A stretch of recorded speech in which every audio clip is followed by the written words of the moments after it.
Hey kids, it's Mr. Flyer here, hope you're well.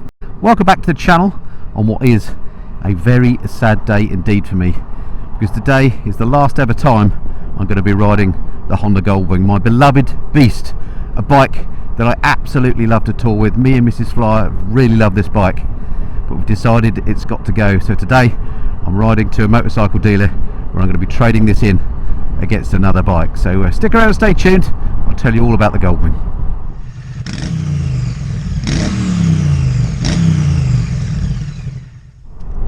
So welcome back to the channel, folks. As I say, very sad day for me and Mrs. Flyer today, because the Honda Goldwing, as far as I'm concerned, is the best touring bike you can buy. Certainly the best touring bike I've ever ridden, and I've ridden a few. It is an amazing machine. This particular machine that I've got is a 2022 model. It's the DCT Tour with airbag. It's in the best possible colour. It's in this bright blue that absolutely pops in the sunshine, and it is a superb 2-up mile munching machine. We've absolutely loved owning it. I've had a Goldwing since I think 2020, so 5 years. I had one before this, which was a dark blue one, which was an ex-Honda press bike that I bought.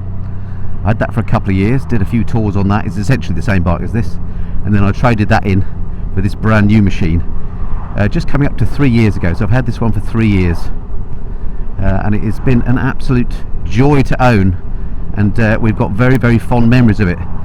We've done a bit of touring on it, which is exactly what this bike is about, in Europe and in the UK, culminating last year in an amazing trip we did down through France, then up through the Alps, Italy, Switzerland, Germany, and I really bonded with the bike on that trip. And I didn't think at that point I'd be getting to this stage where actually I was trading it in, and in fact me and Mrs. Fly still don't know that it's the right decision. I've talked about it before, about whether we should get rid of the Goldwing or get rid of my GS, because, you know, they both serve a lot of the same purposes, in that we use them both for touring, so there's no point in having two touring bikes, and this is the better touring bike. The problem is it's a very big bike, it takes up a lot of room in a garage, and really the thing that it is best at is touring and not really anything else, although I'm riding it solo today and it's absolutely lovely on these sweepy roads. If you find yourself on this bike somewhere a bit nadgery, somewhere a bit tight, wet cobbles with hairpins and that sort of thing, 2-up, heavily loaded, it is a handful. Now, I managed it absolutely fine on that European tour, and it demonstrated to me that in fact, you know, you can do that sort of thing on this bike, even if you're not a particularly big fella like me. I'm just a medium-sized guy, 5'8". But on balance, comparing this against my R1200 GS, which does so much more, that's kind of like the Swiss Army knife of motorcycles. I can not only use it for touring in the same way as we do this, but also, you know, my winter hack, take it to the shops, go for a fun ride, carry stuff. You know, the GS does everything, whereas this is a one-trick pony, and that is essentially why we've decided that this is the bike that has to go out of the two. So before I get into what I've absolutely loved about the Goldwing in my 5 years of ownership, let me give you a very true, warts and all, kind of ownership summary of this bike. What are the bad things? Well, there's not many. In fact, I've already mentioned it. I mean, it is its size and weight. You can't hide the fact, you know, it's physics. It is a big, heavy, massive motorcycle.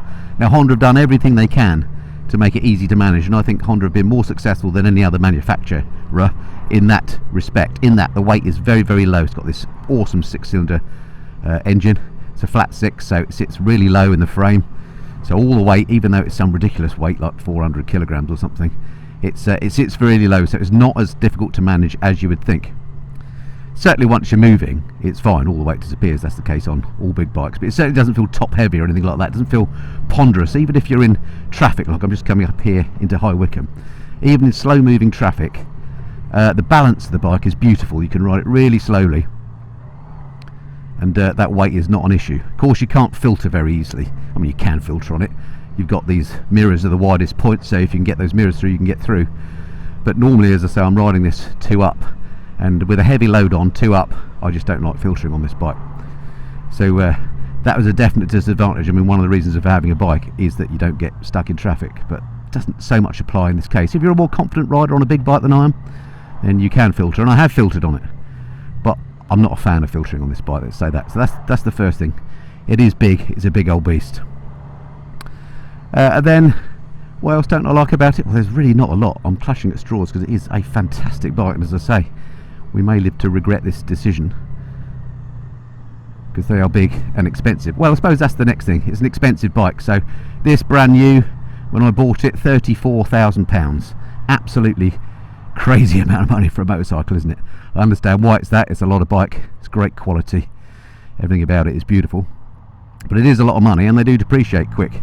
I'm actually trading this bike in, and well, I won't tell you what I'm getting trade-in value because I guess the dealer I'm trading in with probably wouldn't want me to tell you, but all I can say is it's a massive hit that I'm taking.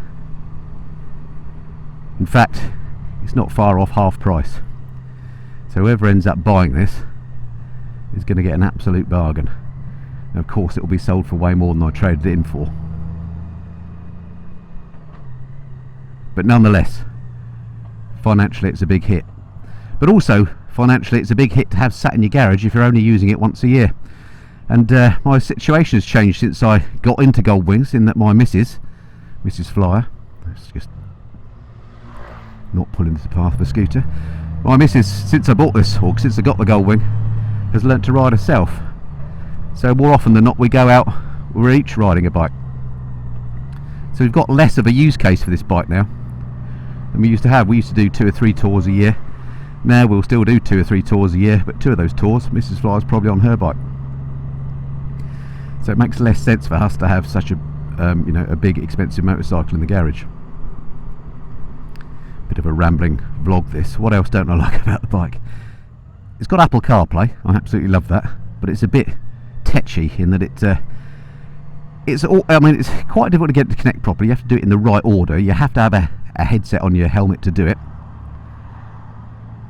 and you have to switch things on in the right order. Once you get the hang of it, it's fine, but sometimes it drops out when you least need it to drop out. I mean, on our European tour it was rock solid and it was absolutely brilliant, and that's partly why I love the bike so much. Having Apple CarPlay native on the TFT is absolutely brilliant, but it's only brilliant if it's reliable, and I've not found it that reliable on the Goldwing, I have to say. That was the same not only with this bike but the one I had previously.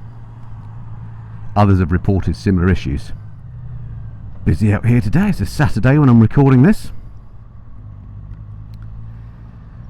What else don't I like about the bike? Can't think of anything. Everything else is all good. So what are those things that I've learned to absolutely love on the Goldwing? Well, first off, it's got to be the engine. That big flat 6-cylinder engine on here. Not only does it carry its weight nice and low, it's kind of by the by, but my goodness me, it's a lovely smooth unit, as you'd expect from a 6-cylinder. It sounds a bit like a Porsche when it gets going. In sport mode, it absolutely lifts its skirt up and goes like you wouldn't believe. It's by far the smoothest motorcycle I've ever ridden, and again, if you're doing long transcontinental tours on autobahns or auto routes, whatever, it's just a joy to be sat on here, cruise control engaged, zapping along at 80 miles an hour behind this big fairing and big screen, completely in calm air. If I open my helmet now, look, you probably haven't noticed too much difference in the wind noise. I certainly haven't. And it's just magnificent, the engine on here, the crushing continents. So the engine is the key thing. I love this big dashboard on here. I love the mix of TFT and traditional analog gauges. I hope with later iterations of Goldwing they don't get rid of that, because I think that looks great. I imagine that you will end up with one big screen, but that's just the way it works. But maybe they'll simulate the gauges or something, but it looks great to me, that screen. Something I like about this model, this is the 2022 versus the current 25 model that has only just come out. They've got some new models out. They've done away with having this built-in sat-nav, which is what I'm using at the moment, and now you only get the Apple CarPlay option for navigation. So if that is unreliable, the connection, then you're in trouble, whereas this is built in. I don't have to rely on phone signal or anything. At least I've got navigation. Yeah, this is turning into a bit of a ramble, isn't it? So yes, the engine, absolutely love that. Wind protection, I've talked a little bit about. The comfort is just superb on this, both for me and my passenger. You will not get a more comfortable bike in this massive padded area, incredible heated seats, thank you Mr. Ocado.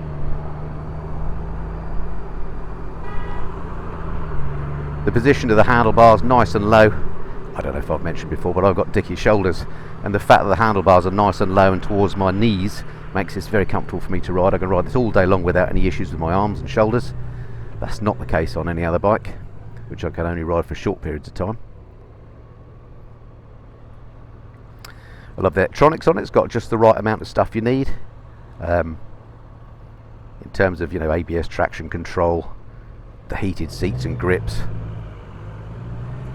hill hold, you know, all that stuff. Of course, it's got. Love that. And then maybe the biggest thing that I love about it is just the occasion of riding it. You don't see that many Goldwings around because, I guess, people think they're not suited to our roads, and they have a point there to a degree, as I mentioned earlier, and also they are so expensive for a motorcycle, so they're quite rare, so therefore it's always the occasion when you ride it. You always feel great when you're riding this bike, and I do today, even though I'm also very sad to see it go. It's just a lovely, lovely place to be. So will I ever have another Goldwing? Well, I don't know, maybe. If the newer models in the future appeal to me, I certainly wouldn't rule it out. It depends on the price, of course, because they are expensive. But for me, as somebody that rides a lot of motorcycles, you know, I review them for a living. I don't get to ride my own bikes that often. Given I've got a number of other bikes as well as this one, it's just pointless to have so many. I've got to thin out the fleet, so this is part of that thinning out operation. Although, as I say, I am trading this one in. Now, I'm not going to tell you what I'm trading it in for. That's for the next video. There's going to be a reveal video coming next, so stay tuned for that. I'll be fascinated to hear your thoughts on what you think I'm trading this in for. Stick that in the comments below. And then the next video you see, or the one after that, very soon anyway, I'll be doing a reveal video to show you what I've swapped this out for. So that's it for this time. Just a sort of a cheerio Goldwing vlog, really. Mixed emotions, because of course I'm getting a new bike, which I'm looking forward to. But yeah, me and Mrs. Flyer really quite sad to be seeing the back of the mighty Honda Goldwing, which has served us well for 5 years, and we know we're going to miss the comfort of this absolutely beautiful machine. Alright, that's it for now. Until next time, this has been the Mr. Flyer. Cheerio.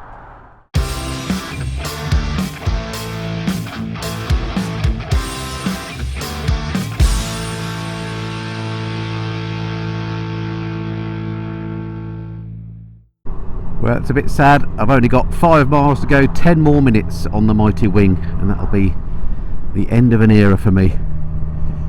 I guess the way to look at it is, at least myself and Mrs. Flyer have had 5 years of fantastic enjoyment on the mighty wing, although we're very, very sad indeed to see it go. We've had it in our lives and we've really enjoyed it. Thank you, Honda.